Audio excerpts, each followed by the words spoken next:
آزاد کشمیر کے نو منتخب وزیر اعظم بیرسٹر افتخار گیلانی نے حلف اٹھا لیا۔ قائم مقام صدر آزاد کشمیر چودھری طارق فاروق نے حلف لیا۔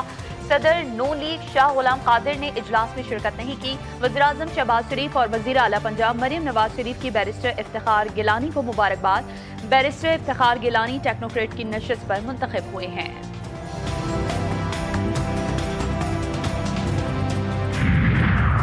سانحہ فلمز کی تحقیقاتی رپورٹ آج وزیر اعظم کو پیش کی جائے گی۔ کوئی نہیں بچے گا چاہے کتنا بڑا ترم خان ہو۔ وفاقی وزیر صحت مصطفیٰ کمال کا قومی اسمبلی میں اظہار خیال، کہا وزارتوں کے لیے ہم اپنی قبروں کو خراب نہیں کریں گے۔ بطور وزیر صحت خود کو ذمہ دار سمجھتا ہوں۔ پیشکش کی کہ اپوزیشن کمیٹی بنائے، تحقیقات کرے۔ ملکی نظام گل سڑ گیا ہے، روزانہ 1300 بچے مر رہے ہیں۔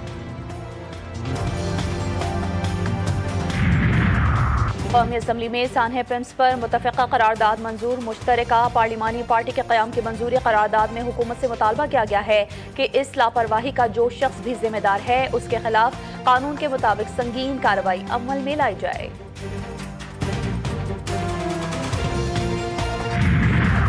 اور جی ایچ کیو راولپنڈی میں فیلڈ مارشل سید عاصم منیر سے سعودی وزیر ماحولیات انجینئر عبد الرحمان کی ملاقات۔ باہمی دلچسپی کے امور اور پاک سعودی تعاون کے مختلف پہلوؤں پر تبادلہ خیال۔ فیلڈ مارشل کا دونوں ممالک کے درمیان قائم اسٹریٹجک شراکت داری کو مزید مضبوط بنانے کے عزم کا اعادہ۔ سعودی وزیر نے علاقائی امن و استحکام کے لیے پاکستان کے مثبت کردار کو سراہا۔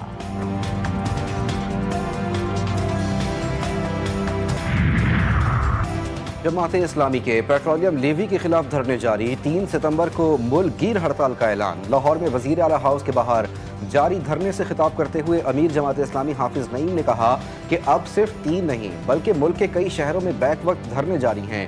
انہوں نے حکومت کو خبردار کیا کہ اگر عوام کو ریلیف نہ دیا تو احتجاج کا دائرہ دھرنوں سے نکل کر بازاروں اور سڑکوں تک پھیلایا جائے گا۔ اسلام آباد کی جانب لانگ مارچ بھی کیا جائے گا۔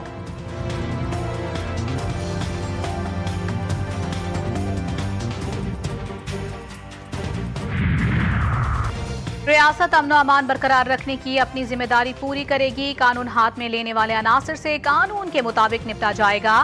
وزیر داخلہ محسن نقوی کا فیڈرل کانسٹیبلری ٹریننگ سینٹر 4 سدہ کا دورہ۔ اینٹی رائٹ ونگ کی خصوصی تربیتی مشقوں کا معائنہ کیا، کہا پرامن احتجاج ہر شہری کا حق ہے۔ قانون کے دائرے میں رہتے ہوئے پرامن احتجاج پر کسی کو اعتراض نہیں۔ احتجاج کی آڑ میں تشدد، توڑ پھوڑ، سرکاری یا نجی املاک کو نقصان پہنچانے اور امن و امان خراب کرنے کی کسی کو اجازت نہیں دی جا سکتی۔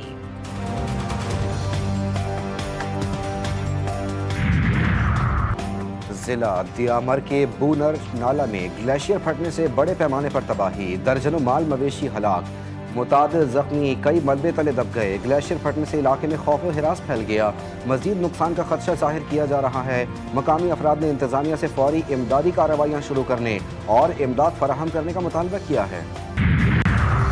نیپال اور تبت میں تباہ کن سیلاب اور لینڈ سلائیڈنگ، ہلاکتوں کی تعداد 392 سے تجاوز، 1468 افراد تاحال لاپتہ۔ ریسکیو ٹیمیں ملبے تلے دبے افراد کی تلاش میں مصروف۔ تباہ شدہ سڑکیں اور پل امدادی کارروائی میں بڑی رکاوٹ بن گئے۔ تقریباً 40 کلومیٹر سڑک اور کم از کم 19 پل سیلابی ریلے میں بہہ گئے۔ امریکی صدر کا نیپال سیلاب میں لاپتہ امریکی شہریوں سے متعلق اظہار تشویش، بولے نیپال کی حکومت سے رابطہ کیا، انہیں مدد کی پیشکش کی۔ نیپال میں آنے والا سیلاب بے رحم تھا، کیچڑ اور پانی کا ایسا سیلاب جو کبھی نہیں دیکھا۔ مضبوط عمارتیں تنکوں کی طرح بہہ کر تباہ ہو گئیں۔ ٹرمپ نے کینیڈا سے تجارتی جنگ چھیڑ دی، جھیل امریکہ کا نام دیا گیا۔ اوول آفس پر صدارتی حکم نامے پر دستخط کر دیے گئے۔ کہتے ہیں یہ تبدیلی فوری طور پر نافذ العمل ہوگی۔ جھیل آنٹاریو امریکہ کی ریاست نیو یارک اور کینیڈا کے صوبے آنٹاریو کے درمیان واقع ہے۔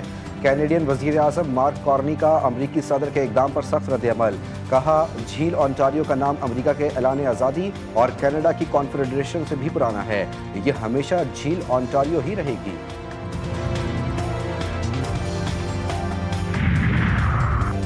لارڈز ٹیسٹ کا دوسرا روز، انگلینڈ کی ٹیم پہلی اننگ میں 290 رنز پر آؤٹ۔ پاکستان کی پہلی اننگز کا مایوس کن آغاز،